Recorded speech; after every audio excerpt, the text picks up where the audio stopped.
नमस्कार मित्रों। आज चिंतन में गायत्री साधना से युग परिवर्तन। सूक्ष्म जगत से अंतर जगत की उपलब्धियों का क्रियान्वयन होता है। सूक्ष्म जगत देवताओं उपदेवताओं का कार्य क्षेत्र है। इसका धरती की जीवन व्यवस्था से घनिष्ठ संबंध है। यह संबंध यज्ञ के माध्यम से और भी सुचारू व सुव्यवस्थित होता है। तभी तो श्री कृष्ण ने श्रीमद् भगवद गीता में इस समुचे विज्ञान विधान को स्पष्ट करते हुए कहा है। प्रजापति ब्रह्मा ने कल्प के आदि में यज्ञ सहित प्रजाओं को रचकर उनसे कहा कि तुम लोग इस यज्ञ के द्वारा वृद्धि को प्राप्त हो और यह यज्ञ तुम लोगों को इच्छित सुख भोग प्रदान करने वाला हो। तुम लोग इस यज्ञ के द्वारा देवताओं को उन्नत करो और वे देवताओं तुम लोगों को उन्नत करें।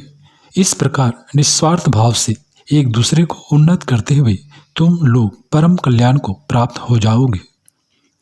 यज्ञ का दर्शन विज्ञान विधान विस्मित हो जाने के कारण ही सूक्ष्म जगत एवं स्थूल जगत के संबंधों में भारी अव्यवस्था आ गई।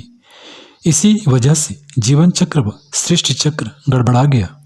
परम पूज्य गुरुदेव युग ऋषि पंडित श्री राम शर्मा आचार्य जी ने इस सत्य को समझकर ही इस अवस्था को सुव्यवस्था में बदलने के लिए भारी प्रयत्न किया।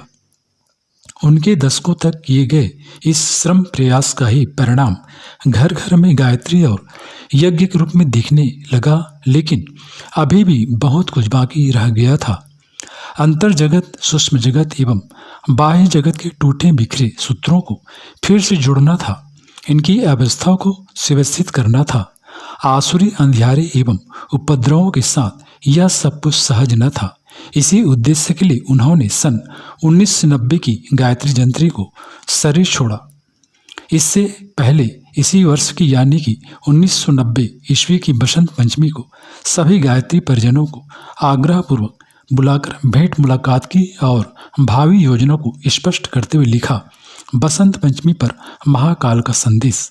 जिन्होंने इसे पढ़ा उन्हें इसमें लिखी हुई पंक्तियां आज भी स्मरण होंगी।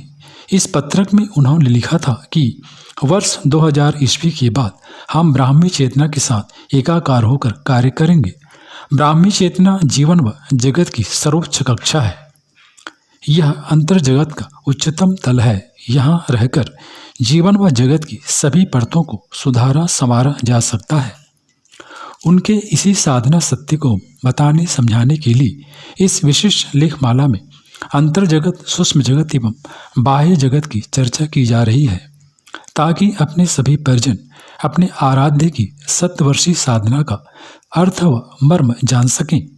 सूक्ष्म जगत की चर्चा चिंता व चिंतन करते हुए हम यह जान सकें कि यह देवताओं उपदेवताओं का कार्य क्षेत्र है। इनकी संख्या भले ही कितनी हो, परंतु इनके प्रधान कार्य केंद्र केवल 33 हैं। इसीलिए पुराण कथाओं में 33 कोटि देवताओं की चर्चा मिलती है।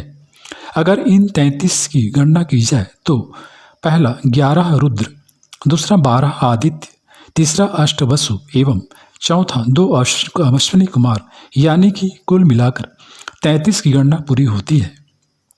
ऐसा नहीं है कि देवता और नहीं है।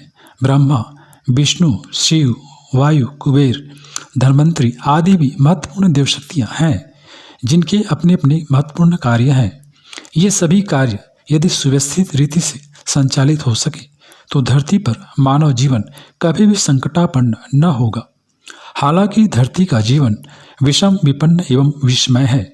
ऐसा केवल इसलिए है क्योंकि सूक्ष्म जगत की व्यवस्था न तो सुचारू है और न व्यवस्थित, जबकि इसे ऐसा होना चाहिए। इसकी वजह यही है कि देवता दुर्बल हैं और असुर समर्थ। पुराणों में रामायण महाभारत में देव असुर संग्राम की अनेकों कथा कहानियाँ कही गई हैं। इन्हें पढ़ने पर देवताओं व असुरों के संघर्ष के अनेकों प्रसंग उभरते हैं, जिनसे पता चलता है कि असुरों ने कब कैसे देवताओं को स्वर्ग से खदेड़ दिया, उनकी संपत्ति व अधिकार हथिया लिए, देवलोक के कार्य केंद्रों पर बैठकर अपनी मनमानी करने लगे, अपनी मनमर्जी चलाने लगे। अभी की स्थिति यही है।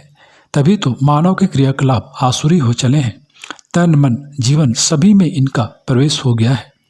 शरीर में रोग, मन में मनोरोगों की भरमार, जीवन शैली में असंख्य विकृतियां, ये सब इसी की पहचान है। अभी की स्थिति में मानव जीवन में आसुरी उदय व आधिपत्य सब तरफ देखा जा सकता है। पूज्य गुरुदेव ने इसी उल्टे को उलटकर सीधा करने की बात कही और लिखी थी और गायत्री परिजनों को गायत्री साधना के साथ अपनी इस 100 वर्षीय साधना का एक ही लक्ष्य निश्चित निर्धारित किया था, मनुष्य में देवत्व उदय एवं धरती पर स्वर्ग का अवतरण। ये दोनों एक दूसरे से जुड़े हैं, एक होगा तो दूसरे का होना तय है और ये दोनों तभी हो पाएंगे जब सूक्ष्म जगत में देवों के सभी कार्यकेंद्र सुचारू, सुव्यवस्थित एवं सुचालित होंगे। ये सब होने पर स्वतः ही मानव जीवन में देवत्व का उदय व आधिपत्य हो जाएगा। अभी भी स्थिति में जो है और जो होना चाहिए उसमें रात और दिन का अंतर है। रात में भयभीत होते हुए, ठोकरें खाते हुए गिरना भटकना पड़ता है, जबकि दिन के उजाले में सब कुछ साफ साफ नजर आता है। जीवन के मार्ग स्वतः ही खुल जाते हैं। परम पूज्य गुरुदेव की 100 वर्षीय साधना इसी रात को दिन में बदलने के लिए है। उनकी भाषा में यही उल्टे को उलटकर सीधा करना है। प्रकृति में फैलती प्रकाश की किरणें पहले अंतर जगत को अपने रंग में रंगेंगी, इसमें सत्य, सत्व व सत्य की अभिवृद्धि करेंगी। इसके बाद सूक्ष्म जगत का प्रकाश से प्रकाशित होगा। इसी के प्रभाव से आसुरी अंधियारे एवं उपद्रवों का समापन होगा।